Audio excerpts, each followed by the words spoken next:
Bon ben bonjour Louis et Jocelyne Tayeb. Donc aujourd'hui nous allons présenter un petit peu l'œuvre de votre père, qui est mort je crois en 1988. C'est bien Non, en ça? 85. En 85 il est mort. Voilà, donc quand même un peintre contemporain qui a quand même beaucoup exposé, hein, entre les années 45 je crois et jusqu'en dans les années 80. Ouais. C'est ça? Même avant 45, il me semble. C'est marqué là. Je pense que je vais vous dire Enfin en ça. tous les cas les premières expositions ça date 42, en première 42 quoi. Ça a commencé en 42 et après en 45, Salon de l'Art Libre Paris, Salon d'automne en 55, jusque la veille de son décès en 81, il a commencé à arrêter. Toujours reçu au Salon d'automne. Ce qui m'intéresse, c'est que comment a commencé finalement, ça lui est venu comment cette peinture parce que je crois qu'il était, son oncle était Salomon Taïeb, Oui. c'est bien ça, hein? TAIB. TAIB, ouais. Et donc Salomon lui a enseigné peut-être la peinture à ses tout débuts, hein. Comment ça a commencé Mais pour je lui? pense qu'il était doué déjà tout petit. Ouais. Tout petit, donc il était tout le temps avec son grand-oncle Salomon. Et donc, à chaque fois, il devait certainement l'accompagner, puisque Salomon lui-même était élève de Bonnard, le grand artiste peintre aussi. Et il était tout le temps avec son grand-oncle et tout petit peignait déjà. On a une aquarelle de l'Algérie. Il avait 14 ans et on l'a chez nous, cette aquarelle. C'est d'ailleurs la seule aquarelle qui reste sur toutes les œuvres qu'il a fait quand il était enfant. Il avait 14 ans et nous on l'a chez nous, cette aquarelle. Donc il était tout le temps avec lui. Et puis quand il était enfant, en grandissant, ses parents l'avaient mis dans une imprimerie. Ça n'a pas fonctionné parce qu'il faisait de l'allergie à l'imprimerie et il est rentré dans un cabinet d'architecture à 14 ans et demi. Et puis c'est de là que c'est parti, il a fait architecte. Et puis après, bien sûr, ça a démarré comme ça en fait. Hein. Alors je crois que votre père a commencé à peindre dans les années 50 ou 45-50 à Paris, à la Grande Chaumière, je crois. Donc il a pu rencontrer des grands artistes, Oui. je crois comme Picasso, Giacometti, Oui, des choses comme ça. Oui. Hein? Oui, puisque justement tous ces grands artistes, ils allaient là pour peindre, dessiner, croquer les nus et dessiner, faire comme ça, ils De la pouvaient peinture. s'inspirer de ces nus qui posaient. Mais il paraît que ça existe toujours, la Grande Chaumière, on m'a dit. Après, lorsqu'il y a eu les événements d'Algérie, on ne pouvait plus aller en vacances en Algérie, alors on allait à Cannes en vacances. Et lorsque on était à Cannes, on se baladait comme ça, on allait à Monaco, on allait un peu partout sur la Côte d'Azur, même en Italie des fois. Hein. Et puis on est passé à Valoris, et là, mon papa a vu Picasso qui était en train dans la poterie, il faisait de la poterie, il l'a vu là, ils se sont parlé, tout ça. Ouais, je crois que c'était au studio Madura d'ailleurs, à Valoris. Oui, à Valoris. C'est là où peignait Picasso, faisait Oui, toutes ses poteries, tout ça, quoi. Ouais. Et là, il a été le voir, je ne sais pas. Moi j'étais enfant, j'ai un vague souvenir de ça. Bah, c'est bien votre rencontre avec Picasso. Oui, oui, mais c'est vrai, en plus de ça, il exposait au salon d'automne avec lui. Ouais. Souvent, ça arrivait souvent. Picasso, même il était un peu comme... Et après, maintenant, ça n'existe plus au Grand Palais. Ça n'existe plus ce qu'ils faisaient à l'époque. Ils exposaient les débutants, enfin les débutants. Tous étaient débutants en fait. Tous étaient débutants. Mon grand-oncle aussi, Salomon, il était débutant. Il exposait. Et en même temps que mon papa, il ne le savait même pas parce que après la guerre d'Algérie, ils se sont perdus de vue, mon grand-oncle et mon papa. Mais par contre, ils correspondaient. C'est pour ça que quand j'étais enfant, on allait à Monaco Il a essayé de recontacter mon grand-oncle, mais C'est votre grand-oncle Salomon Taïeb, qui était un des plus grands orientalistes Voilà. français. il côtoyait les princes, les rois, les reines. Parce qu'à l'époque, les orientalistes, ils avaient beaucoup de contacts avec les rois, les reines, les princes, les princesses. C'est pour ça que je pense que mon grand-oncle, il était à Paris au début, puis après il habitait à Monaco. Il est mort à Monaco, et jusqu'en 2014, il était encore enterré à Monaco. Malheureusement, ils l'ont incinéré. En 2014. Donc c'est vrai que l'apprentissage de Simon, votre père, avec Salomon, son grand-oncle, effectivement, ça lui a permis de connaître encore plus l'art, la peinture, et cet apprentissage lui a servi. C'est vrai, parce qu'en plus de ça, il peignait et toutes les couleurs, ça ressemble bien aux couleurs de notre grand-oncle. On voit bien qu'il y a Une corrélation. Il n'a pas été orientaliste. Il s'est inspiré Votre père, de Picasso. Ouais, c'est ça. Il est passé de l'art du figuratif à l'abstrait. Il n'a pas été orientaliste, lui, il a préféré prendre certainement exemple sur... et il était inspiré par Picasso. Il aimait beaucoup Picasso. Votre père, effectivement, n'était pas un peintre professionnel, il avait une profession à côté. C'était un passe-temps, mais Non, le passe-temps, on l'a dépassé. Parce qu'il était architecte. Ouais, voilà. C'était vraiment une passion. Ah, non, c'était en plus, non, il devait faire son métier parce qu'il devait être architecte. Mais malheureusement, il est parti à la guerre. À l'âge de 20 ans, ils appelaient les jeunes à aller faire la guerre. Et là, il a été obligé de partir et de laisser son travail. Il est parti et puis donc il a quand même resté, il a fait tout le débarquement. Il est parti, il a fait l'Algérie, la Tunisie, l'Italie. Ensuite, il est revenu en France, il a fait la Côte d'Azur. Et il a été prisonnier à Senlis pendant la guerre. Seulement quand il est revenu, et il n'avait plus le poste. Il a fallu qu'il travaille, qu'il cherche un autre emploi. Et il est devenu cadre supérieur à la SNCF. Il est rentré tout de suite cadre supérieur. Parce que comme il avait les 2 bacs, il est rentré tout de suite cadre supérieur. Mais il n'a jamais laissé tomber l'art, puisque tout le temps, il a continué à exposer. C'est ça. À avoir des prix. Alors les prix sont nombreux quand même. Oui, il a eu des prix je vois le Grand Prix de Rome, ouais, je vois le Grand Prix de la Côte d'Azur, je vois à Deauville. Il a exposé à New York. Dans les années 50. Il a exposé avec Bonnard, il a exposé avec Picasso, au Salon d'automne. Au Salon d'automne, oui. Tous les ans, au Grand Palais, ils organisaient le salon d'automne, ça s'appelait. Je pense que ça n'existe plus maintenant, le salon d'automne. Oui, c'est le salon des Beaux-Arts, je crois, maintenant. Oui, ça existe, mais c'est plus, ils ne pratiquent pas de la même façon.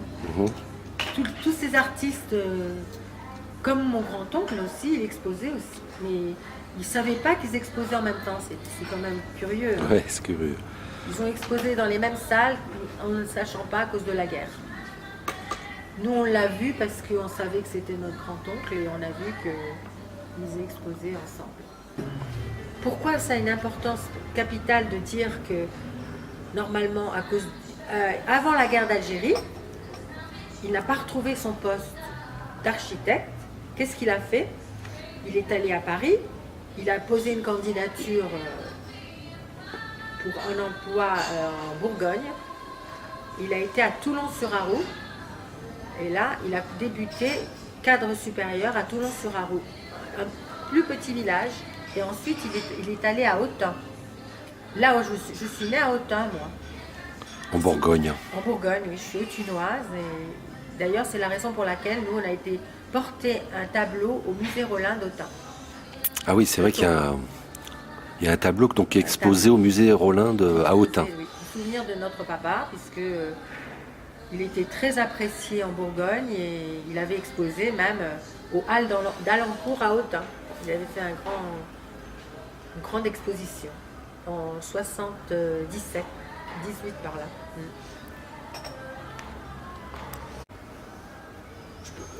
Alors je crois que votre père vous a peint, Jocelyne, Oui. plusieurs fois même. Ah oui, oui, oui. oui. Des fois, Votre mère aussi. Hein. Oui, parce qu'il s'inspirait il aimait beaucoup les visages. C'est un peu notre grand-oncle aussi, il peignait des visages, notre grand-oncle.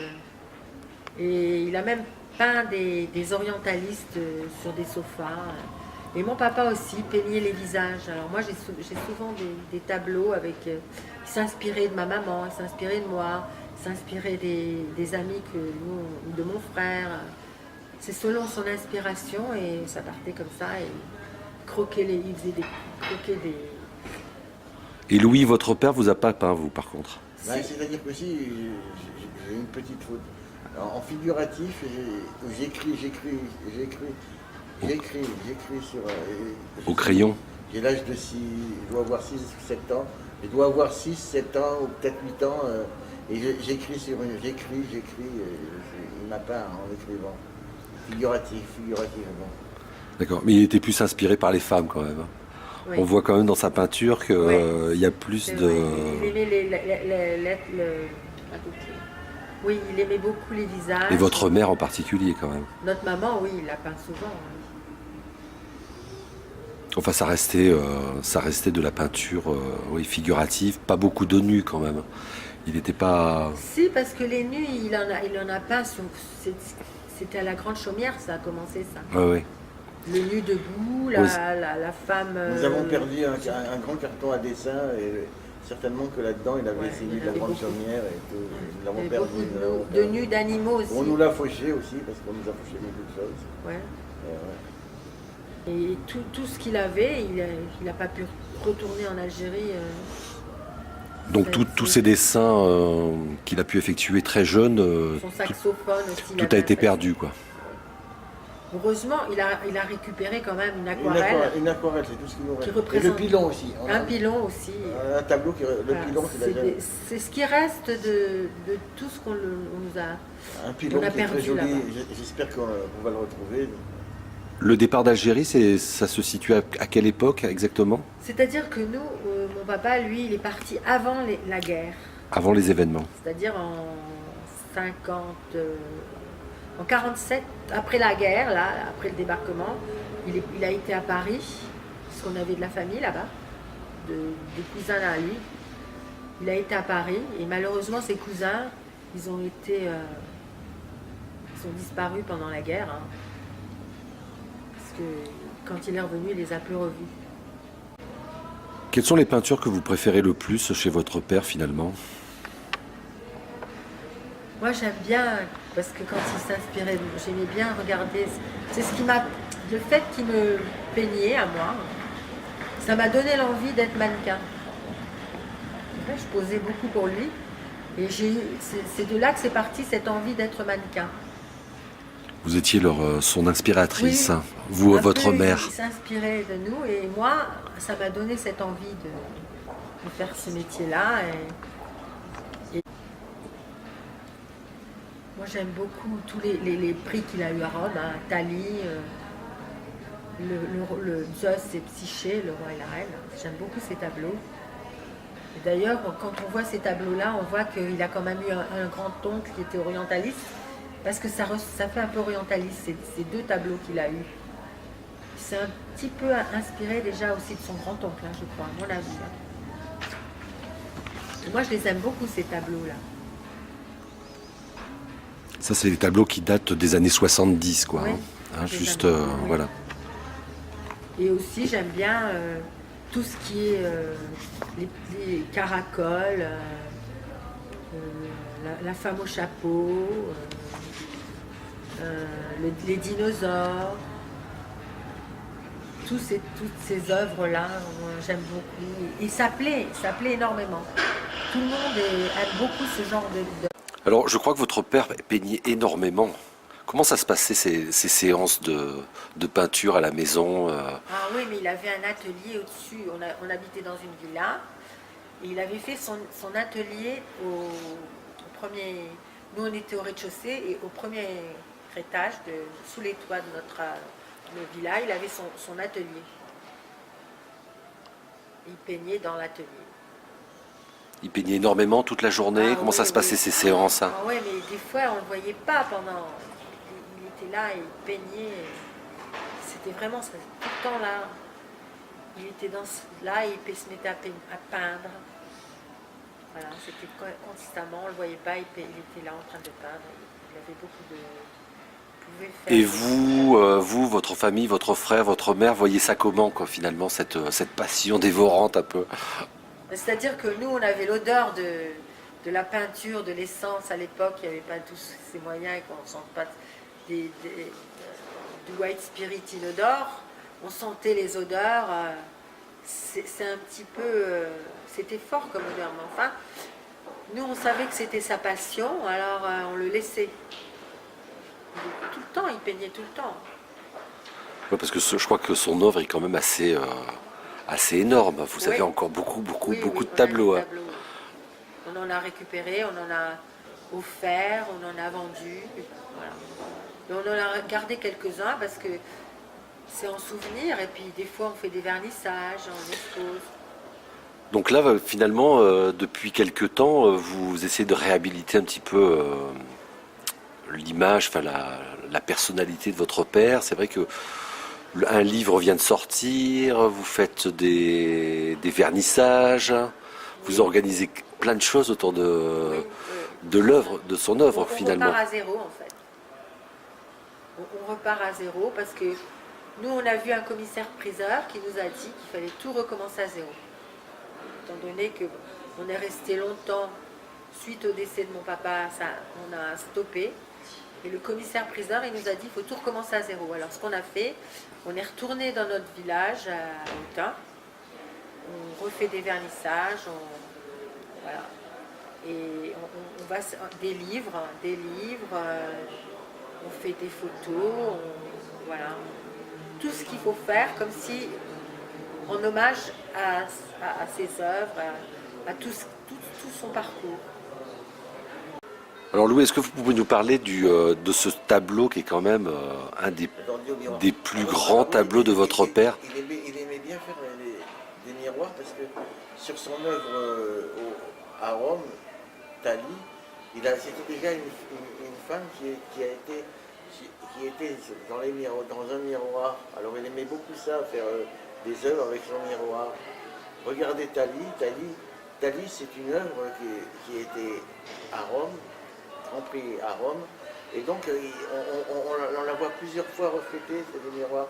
Comme cette œuvre-là aussi, elle se reflète sur un miroir, le dandy au miroir. Là, il avoue carrément que c'est un miroir. Et Thalie aussi, regardez, c'est qu'elle est Thalie, je la retrouve là. Quelle était la personnalité de votre père au quotidien, le fait de peindre comme ça, c'était quelqu'un de très... Il était très modeste. Très modeste. Ah ouais. C'est pas quelqu'un qui se vantait, il n'aimait pas les... Par exemple, il a eu des tas de prix, il n'aimait pas qu'on mette les diplômes. Dans tous les diplômes qu'il a eus, il mettait les tableaux, mais on ne voit aucun diplôme. C'était ça. La peinture, c'est comme il aimait la peinture, il aimait certainement que ses œuvres soient reconnues, mais les prix, c'est nous qui faisons ressortir les prix qu'il a eus. C'est pas lui qui se vantait d'avoir eu des prix, c'était normal pour lui. Parce que c'est des œuvres qui sont très belles. Il était modeste, moi je trouvais qu'il était modeste. Quelqu'un de très intelligent, d'un érudit, très musicien, mathématicien, et puis il se mettait toujours au niveau des gens. C'était un artiste dans l'âme, quoi, voilà, un petit peu. Hein. C'est vrai. Je me pose une question sur la musique. Vas-y, enchaîne sur la musique. Alors je crois que votre père était musicien aussi. Hein. Oui. Bon, c'était un grand artiste peintre, évidemment, mais aussi il était musicien. Oui. Il jouait de quel instrument, hein? Il jouait de tout, c'était le saxo, surtout le saxo. Mais le saxo, malheureusement, on ne l'a plus retrouvé puisqu'il est resté en Algérie. Il n'avait plus après son saxo. Mais on le voyait tout le temps, il avait un harmonica. Moi, je le voyais jouer avec l'harmonica. Il avait une mandoline. Il avait, quand il pouvait jouer de la musique, il jouait. Il aimait beaucoup ça. Des fois, il réunissait des amis et on chantait, tout le monde se mettait à chanter. On faisait des soirées comme ça, on invitait du monde et c'était vraiment merveilleux. Alors, est-ce qu'il vous a fait profiter finalement de, comme c'était vraiment un peintre exceptionnel, on peut dire, Oui. est-ce qu'il vous avait partagé sa passion pour la Oui, peinture oui. à vous? Moi, il essayait de me faire, mais moi, j'étais passionnée par la danse. Alors, ça m'intéressait pas la peinture, mais j'aimais bien ces tableaux. J'aimais beaucoup ces tableaux et moi, j'étais plutôt danseuse et mannequin, vous voyez. Et vous, Louis, ça vous a pas donné l'envie de peindre aussi, d'être artiste? Oui, mais c'est-à-dire que mon père c'est un homme très très doué. Et donc, pour en arriver à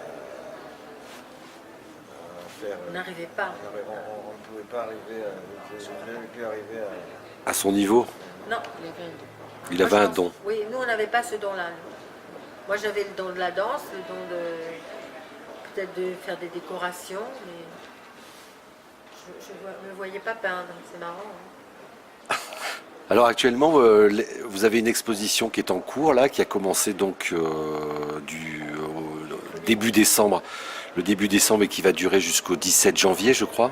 Oui, Donc qui est exposé, les œuvres sont exposées donc à Nice, au Centre Anima Nice, à Cimier. Et là, vous présentez quoi comme œuvre? Alors, on présente une dizaine d'œuvres, un grand tableau de Maggie posant. Ensuite, on a les 4 éléments, les oiseaux, et puis on a aussi des pastels. On présente des pastels et puis des encres de Chine. Donc là, actuellement, on est toujours en pleine exposition. On a fait le vernissage le 7 décembre. Alors je crois que l'exposition a rencontré un grand succès, je crois, pendant le vernissage. Oui, c'est vrai. Donc c'est vrai que l'œuvre de votre père finalement était passée, était un peu dans l'oubli. Là, j'ai l'impression que tout Oui, tout réapparaît et tout. C'est ce qu'on On veut- redécouvre c'est ce cet qu'on veut- artiste, oui, quoi. c'est ce qu'on veut faire, ouais. Voilà. Et donc c'est vrai qu'à ce vernissage, il y a énormément de monde hein, quand même. Hein, Oui, c'est vrai, il y avait beaucoup des de gens qui découvrent. Hein. qui aiment ces tableaux. Et ce sont tous les gens qui étaient là, c'est un public qui aime l'art. Soit c'était des artistes, soit c'était des... qui aimaient mon papa en plus, qui aimaient l'art et mon papa. Ces gens-là, c'était des amis qui aimaient beaucoup mon papa, qui sont venus, qui étaient présents. Tous ces gens-là, bien sûr, malheureusement, il y en a qui sont à Paris, d'autres à Lyon et d'autres à Tahiti. Et ils n'ont pas pu être présents, mais ils étaient présents par la pensée, ou en Alsace. Alors je vais revenir un petit peu sur les tableaux de votre papa. Il y a un tableau qui s'appelle Maggie, donc ça représente votre mère, je crois. Maddy, hein, c'est ça, qui représente votre mère et qui est un tableau exceptionnel où les gens vraiment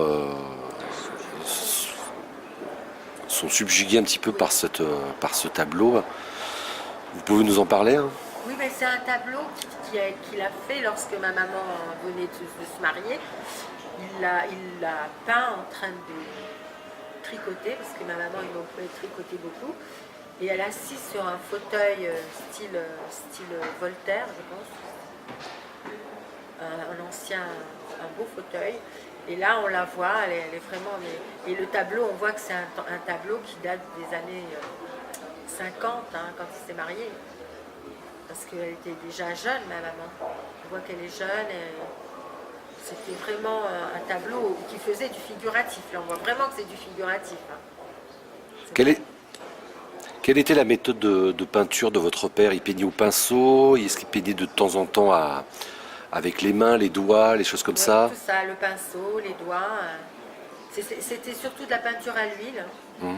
Il avait beaucoup de tableaux. Quelques aquarelles, hein, parce que c'est pas de l'huile. Des pastels. Des pastels aussi. Mais des fois, il faisait des tableaux et il mettait les doigts dedans, il peignait avec ses doigts. Ou avec quelquefois, il prenait des chiffons comme ça et puis il estampait les couleurs. Je l'ai souvent vu faire ça. Votre père peignait rapidement. Comment ça se passait ces séances de photos? On revient là-dessus. Ces séances de peinture. J'ai remarqué qu'il faisait des œuvres, il peignait quelque chose, puis il repassait plusieurs fois, c'était plusieurs, il faisait des tableaux, puis on voyait plusieurs fois une œuvre. Un tableau qui pouvait durer au moins 6-7 mois, parce que sur le même tableau, il peignait plusieurs fois sur le même tableau. On voyait des choses apparaître. Et quelquefois, moi par exemple, la femme au chapeau, je lui avais dit, oh papa, laisse-la la femme au chapeau, parce qu'il l'aurait effacé, il n'aurait pas autre chose. C'est moi qui lui ai dit, garde-la celle-là. D'ailleurs, elle n'est pas épaisse, hein, quand on voit la peinture, c'est vraiment pas épais la femme au chapeau. On voit qu'il n'y a qu'une œuvre qui est dessus. On ne voit pas qu'il y a plusieurs fois qu'il a peint et repeint. Tout de suite, elle m'a plu celle-là. Je lui ai dit, oh, tu la laisses comme ça. Et ce tableau, il l'a laissé comme ça, et voilà. Sinon, il l'aurait effacé. Hein. Répète ce que tu viens de dire. Oui. L'évolution. On voit, c'est particulier chez mon papa, parce que les gens les personnes, nos amis, quand ils rentrent chez nous, ils voient les tableaux de mon papa, ils se disent, mais qu'est-ce que c'est? C'est plusieurs peintres qui ont peint. Mais en fait, non. C'est mon papa, c'est l'évolution de ses œuvres, du figuratif, de l'abstrait, des encres de Chine. Voilà, justement. Et là, les encres de Chine, pourquoi il a fait ces encres de Chine? Dans les années 50, c'était ça. Dans les années 50, on lui a demandé de faire un guide touristique d'après les offices de tourisme qui existaient à l'époque. Il faisait des livres, des guides touristiques, et il faisait appel à des artistes. Et donc, il y a mon papa, sur ce livre, le guide touristique, et Bourgeois, qui est un autre artiste peintre. Ils sont deux. Et lui, il a fait Vézelay. Balade dans la Côte d'Or, on voit Vézelay. Et dans le Morvan, on voit le Morvan, et on voit des châteaux, on voit la basilique de Vézelay. Dans ce guide touristique, qui est quand même exceptionnel, et qui vaut quand même le détour, et de regarder, on voit la Bourgogne. Alors bonjour Monsieur Thierry Krief. Bonjour. Donc vous êtes artiste peintre, hein, Oui. Ce que je sais, et vous êtes membre de la famille de Simon Thèbes. Tout à fait. Donc vous avez connu effectivement en étant membre de la famille cet artiste. Donc essayez de nous parler un petit peu de lui en quelques mots. Quelques mots. Alors en fait, je l'ai connu quand j'étais très jeune. Hein, et je me rappelle de lui lorsque nous allions en vacances à Autun avec mes parents.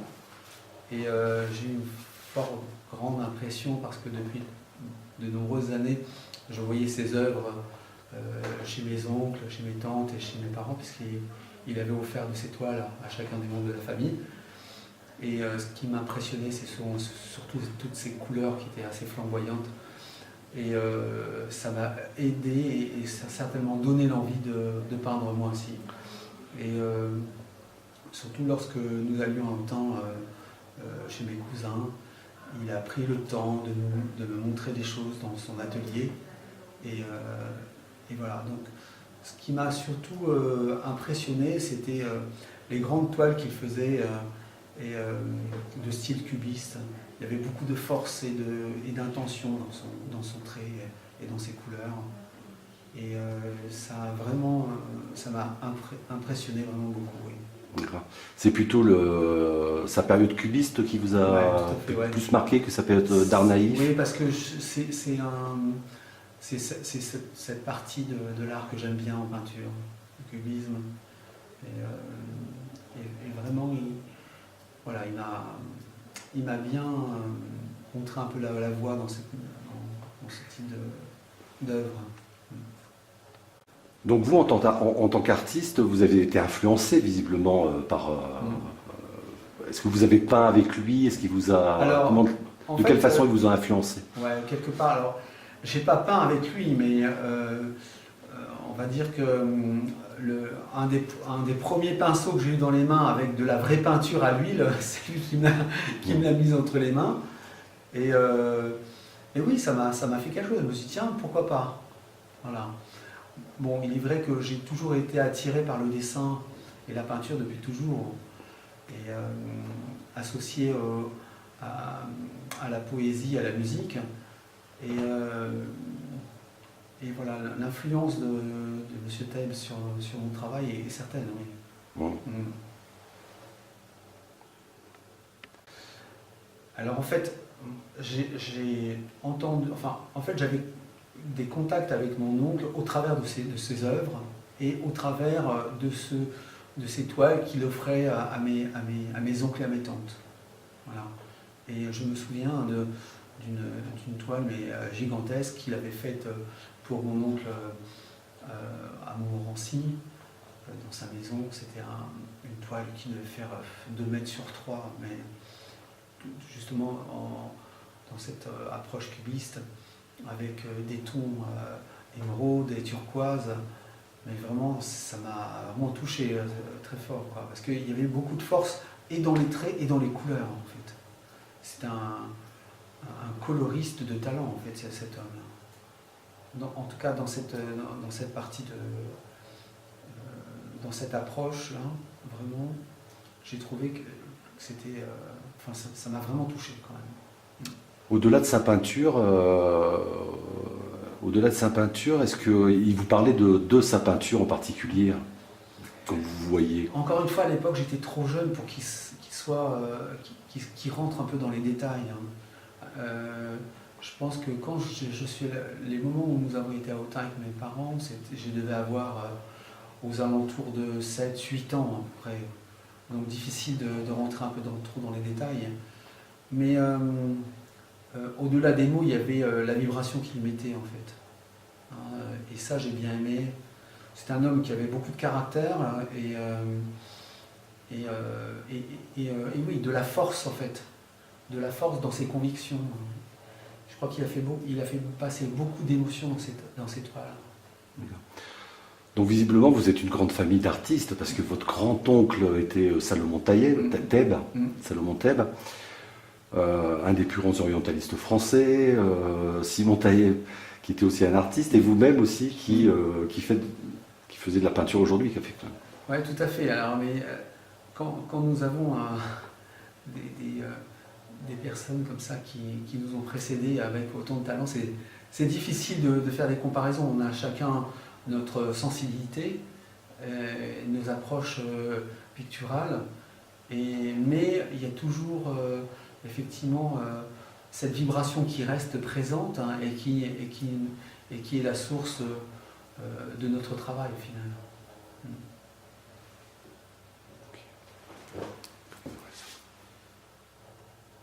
Imaginez une suite artistique à leur travail, hein, quelque part. Oui, est-ce qu'il y a une continuité, est-ce qu'il y a une filiation dans l'œuvre? C'est toujours pareil, c'est une filiation vibratoire, je pense. Mais quoi qu'il en soit, il y aura toujours une influence qui sera présente et qui va laisser un sillon dans toutes les œuvres que je pourrais réaliser. Voilà. Et effectivement, j'ai comme projet aussi de reprendre certains tableaux que j'ai adorés chez lui et de rendre un hommage à cet homme avec ma propre vision et autant en sensibilité qu'en actualité par rapport aux techniques, par rapport aux thèmes, etc. Donc oui, effectivement, il y a quelques œuvres que je vais reprendre. C'était dans mes projets, mais là, ça se concrétise un petit peu plus dans mon esprit. Voilà, ça va être la suite pour faire le lien, en fait. Créer du lien avec son travail. Ouais. Voilà, merci.